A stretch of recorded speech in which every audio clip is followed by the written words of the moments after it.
Il y a une énorme histoire de corruption là derrière. Et tout ça a été masqué pour les intérêts de laboratoires pharmaceutiques qui voulaient promouvoir d'autres molécules.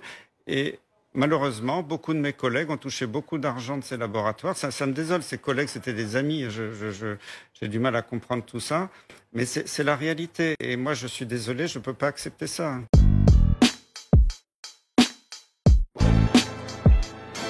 Pendant 15 ans, j'ai présidé une commission qui a aidé les gouvernements à gérer les crises sanitaires. Donc je connais ça de l'intérieur. Je suis pas le gars de la troisième mi-temps qui dit il y a qu'à Faucon.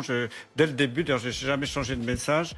J'ai trouvé ahurissant la façon dont la crise a été gérée. Et j'étais sidéré par le discours de notre président hier qui a dit tout va bien, on était les meilleurs, alors que regardez bien, la France est championne du monde de la mortalité quand on la compte bien, parce que souvent on nous présente la mortalité, le nombre de morts sur le nombre d'habitants.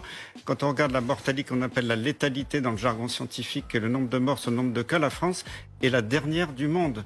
À part peut-être le Yémen qui a beaucoup moins de cas. Pourquoi en fait? Et c'est hallucinant. On a presque 20% de morts de létalité. Les États-Unis en ont 6%. Le Portugal en a moins de 5%. Donc là, je suis très en colère parce que depuis le début, on n'a rien fait sur les masques. On disait qu'il n'y en a pas besoin parce qu'on n'en a pas. On n'a rien fait sur les tests. Alors que l'Allemagne a généralisé les tests dès le mois de janvier. Nous, on a attendu des mois. Puis on nous a dit finalement, il n'y a plus de réactifs pour faire les tests sur le marché. Et puis après, on nous a fait le coup de la chloroquine avec des études complètement bidons alimentées par l'industrie pharmaceutique, parce qu'il y a une énorme histoire de corruption là derrière. Vous êtes du côté de Didier Raoult, très clairement. Didier Raoult, lui, il a fait un superbe boulot que je salue et j'admire parce que son étude, elle est impeccable. Mais pourquoi il a été descendu comme ça, alors qu'il n'y a pas besoin d'un placebo quand on a des taux de succès aussi élevés?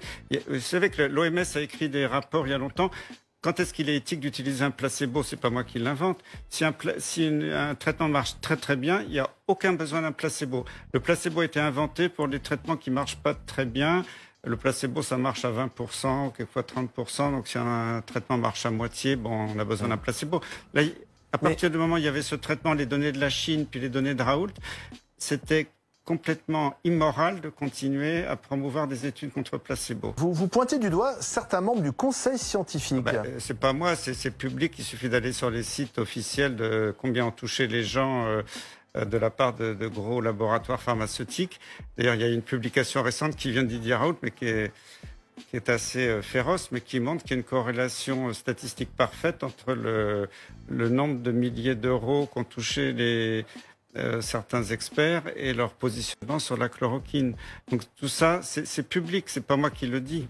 Alors, vous dites, nous n'étions pas prêts. Mais en même temps, personne n'était prêt. Ça a surpris tout le monde, cette épidémie. Est-ce que c'est pas trop facile de faire le procès 3 mois après? Je suis absolument pas d'accord. Quand j'ai quitté la présidence du Haut Conseil en 2016, mais en 2011, le 1er juillet, j'avais signé un rapport pour le gouvernement sur la gestion des stocks de masques.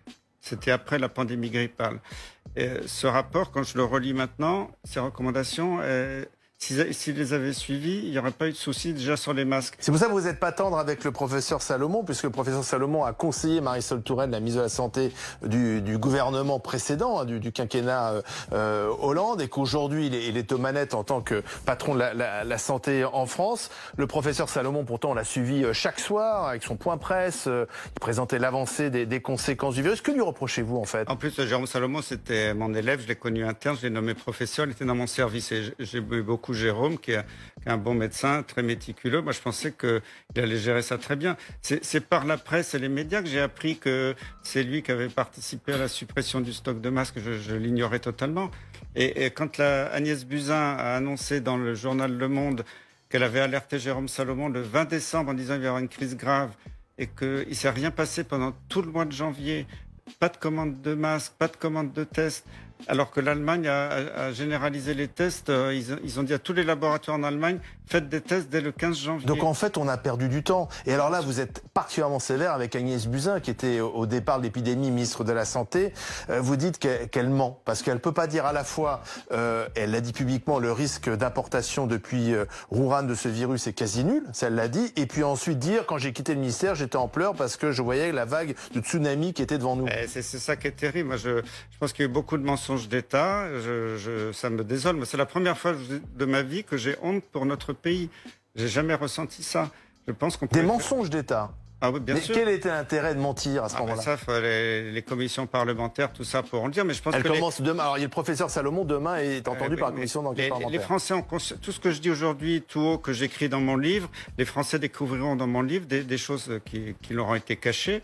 Et malheureusement, il y a des choses très graves. Regardez, on a eu près de 30 000 morts en France. Si on avait utilisé la chloroquine pour tous, peut-être que 25 000 morts auraient été évités. 25 000 morts évités avec la Quand on compare chloroquine. avec les autres pays qui ont utilisé la chloroquine systématique, c'est évident, ça saute aux yeux.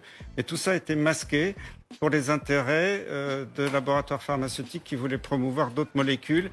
Et malheureusement, beaucoup de mes collègues ont touché beaucoup d'argent de ces laboratoires. Ça me désole, ces collègues, c'était des amis. J'ai du mal à comprendre tout ça. Mais c'est la réalité. Et moi, je suis désolé, je ne peux pas accepter ça.